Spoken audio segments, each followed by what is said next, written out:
Hungary's anti-LGBT law may breach international rights standards. A panel of experts of the Council of Europe human rights body has assessed that recent amendments to Hungarian legislation related to sex education programs in schools and the presentation of sexual content in the media are discriminatory and violate international human rights standards.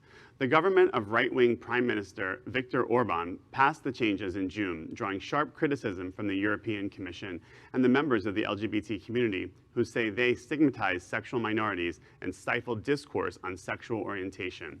In an opinion published on December 14th, the constitutional law experts of the Venice Commission concluded that the amendments fail to comply with the positive obligation of Hungary to ensure that the educational system provides children with objective and non-biased information on gender identity and sexual orientation.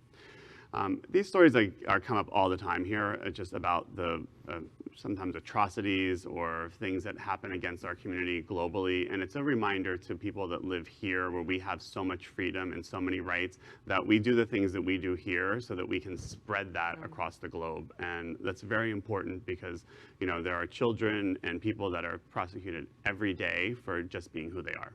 I agree with that 100%, Jeff. I think that sometimes we forget, right, how good we have it, and we forget to be grateful for that. So that's Absolutely. A good point. Yeah.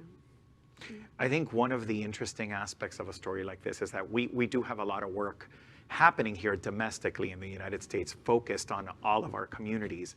But there are countries around the world, and we often talk about them here on this show, that don't have any kind of support. You know, so now that I'm in the business of asking people to create agencies, and I'm happy to serve on a board or help fund any of this work, like we should help to try to eradicate the issues that are happening in other parts of the world with more intention, right? In the end, it always bleeds back to us in one way, shape, or form. So it's important to be very cognizant of what's going on.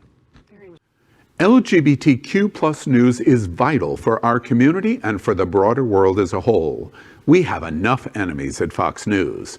Tucker, Sean, and Laura are loud. We need passionate allies. Happening Out television network, Queer News Tonight, and It's Happening Out are literally out of the closet and into the headlines. Our community needs your support. Like this broadcast and subscribe now to ensure the growth of the entire LGBT